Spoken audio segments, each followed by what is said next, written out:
Fala pessoal, seja bem-vindo a mais um vídeo. Eu sou o Lucas Valadão, engenheiro civil, e é o seguinte, eu vou aproveitar um questionamento que me fizeram sobre terrenos de esquina para projetos de prefeitura e vou esclarecer alguns pontos bem importantes que você pode passar ao seu cliente. E isso pode automaticamente passar também credibilidade sua ao cliente com essas informações que eu vou te passar, porque pode evitar uma grande dor de cabeça na hora da entrada no projeto lá na prefeitura. Eu só vou sair aqui da obra, estou costurando uma obra minha que já estou saindo dela já. É uma obra que a gente já está em fase de acabamento, tá um pouquinho suja aqui porque está lixando todas as paredes, certo? Eu vou sair daqui da obra, chegando no escritório, eu já começo a gravar o vídeo, então bora lá!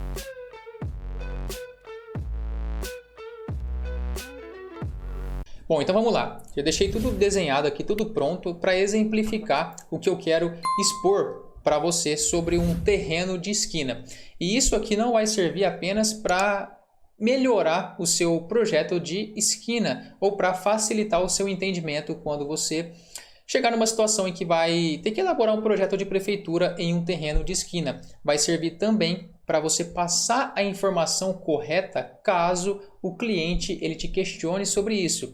Como o cliente ele vai te ver como uma autoridade no assunto, ele vai saber que você trabalha com projetos, né, trabalha com construção, ele pode te perguntar quais os prós e os contras de um terreno de esquina. E aí você vai ter a certeza de estar passando a informação correta para ele do que compensa e do que não compensa em um terreno de esquina. E isso também eu vou deixar para o final, o que mais compensa fazer em um terreno de esquina, beleza? E dessa forma você passa a informação correta e esse cliente que pode não ser um cliente, poderia ser um possível cliente, ele pode se tornar um cliente por você ter passado as informações corretas e as informações assertivas, beleza? Então, vamos lá, sem mais delongas, vamos aqui para o que interessa.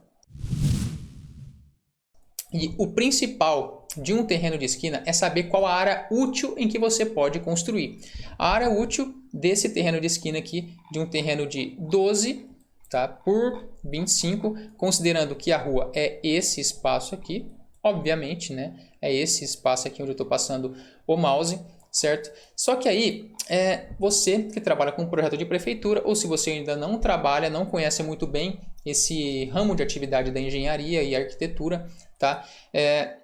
Existe um recuo frontal para considerar em todo terreno urbano. Esse recuo frontal, existem prefeituras que não permitem a construção de nada dentro desse recuo frontal. No caso, um terreno normal, ele teria 5 metros de recuo frontal. Claro que você precisa analisar o plano diretor do seu município. Esses 5 metros aqui é o exemplo do meu município. Eu vou usar o exemplo do meu município para mostrar para você, tá? Mas de qualquer forma não vai fugir muito esse recuo do seu município e você precisa de qualquer forma estudar o plano diretor, tá? Só que vendo o que você vai ver aqui, vai ficar muito mais fácil para você encontrar a informação correta, tá? Então vamos supor que esse não é um terreno de esquina, que é um terreno de 12 metros. Então eu pegaria 5 metros desses 12 de frente e jogaria uma linha que seria esse offset aqui de 5 metros. Tá? Então dentro desse espaço aqui eu não poderia construir nada. Pode ser que alguns planos diretores permitam, alguns municípios permitem fazer a garagem, como eu disse, pode fazer até um comércio, tá, nesse recuo, mas eu vou considerar aqui como se não pudesse construir nada, só para efeito de exemplo mesmo, certo? Então, o problema do terreno de esquina é que o município ele considera como esse terreno que tenha duas frentes, então ele tem essa frente aqui de 3 metros, ele tem essa frente aqui de 14,14 metros, tá? Com um raio de 9. Essa parede aqui em semiarco, ela tá com um raio de 9, tá? E também uma frente de 16 metros. Então, a frente que deveria ser 12 metros, ele na verdade é a soma dessas 3 faces aqui, dessas 3 faixas de divisa. E o problema disso é que o recuo precisa ser feito nessas 3 partes, nessas 3 divisas aqui do terreno. Isso causa o seguinte, sabe essa área achurada que eu fiz aqui? Essa área achurada indica a área onde eu posso construir, onde você pode fazer o projeto da casa, por exemplo, certo? Então, dentro dessa achura, dentro dessa região que você que a gente delimitou aqui considerando o recuo frontal é que pode fazer a residência, é que pode fazer o imóvel. Onde está essa parte branca é a área onde não pode construir nada. Como eu disse, alguns municípios permitem fazer garagem, mas nesse exemplo aqui, vamos considerar que não pode, tá? Então, a área útil do terreno se limita apenas a essa região aqui. Então, você sabe que quando o cliente te questionar, você vai dizer para ele que ele não tem muita liberdade na construção de um terreno de esquina. Por quê? Porque ele fica bem engessado, bem limitado ali a respeitar todo o recuo frontal desse terreno, certo? Só que alguns municípios também, eles consideram apenas uma frente como recuo frontal. Então, se a casa tiver a fachada para essa lateral aqui, o recuo frontal vai ser 5 metros a partir desse lado.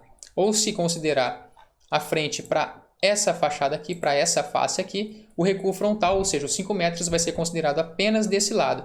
Aí, se eu considerar aqui, por exemplo, eu vou jogar uma linha de 5 metros aqui para delimitar o recuo frontal. E do outro lado, eu vou jogar uma linha aqui de 2 metros, tá? Que significaria o corredor, certo? É o corredor normal de uma residência, certo? 2 metros porque é esquina, certo? Pode ter alguns municípios que permitem até o uso de recuo lateral aí de um corredor de 1,5 m para a esquina, mas aqui, por exemplo, não pode, certo? Então, de área útil onde está a churada, essa área útil ela seria estendida até aqui essa linha de projeção, tá? Essa linha tracejada. Então aumentaria bastante caso eu considerasse o recuo frontal apenas nessa face aqui, certo? Então tem essas situações que você precisa estudar o plano diretor, tá?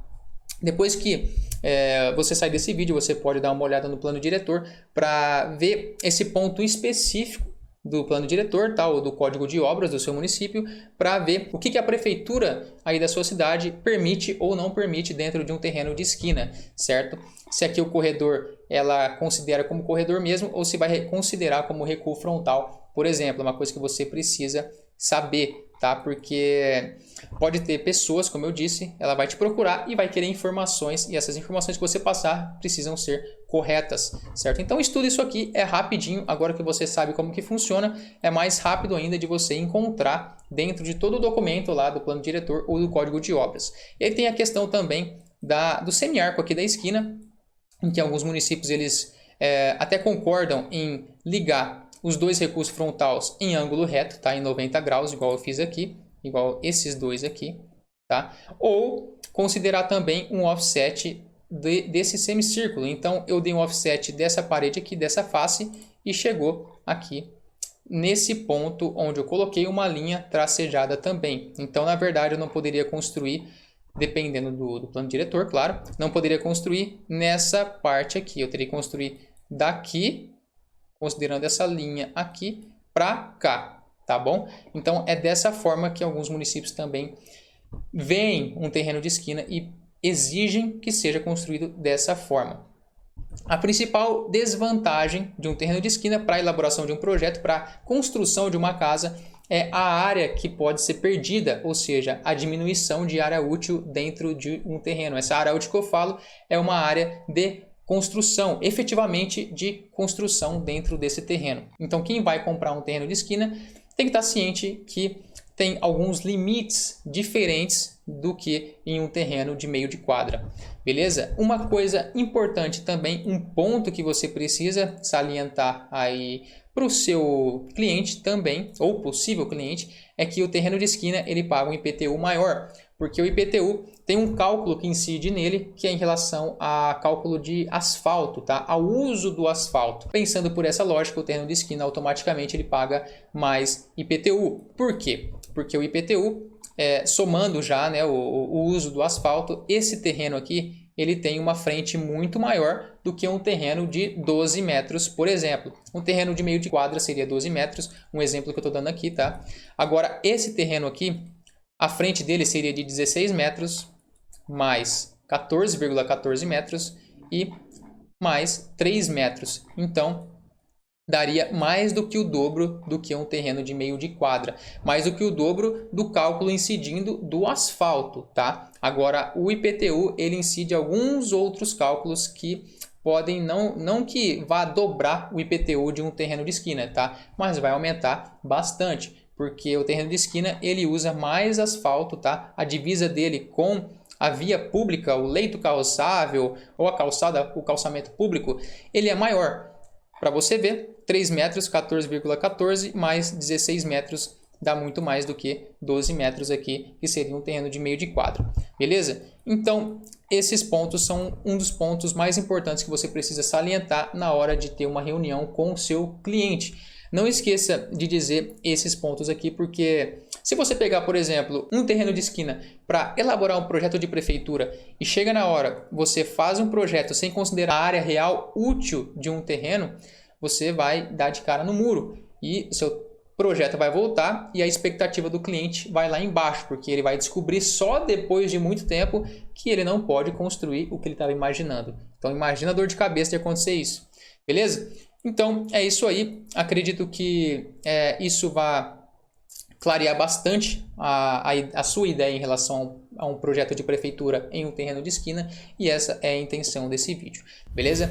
Eu vou ficando por aqui, eu espero ter ajudado. Se esse vídeo te ajudou, se esse vídeo esclareceu alguma coisa para você, manda para alguém que pode ser ajudado também. Curte aí, que eu esqueci de falar para curtir o vídeo, né? Para divulgar, para ajudar a potencializar a divulgação desse vídeo. Eu vou ficando por aqui então, eu sou o Lucas Valadão e fui!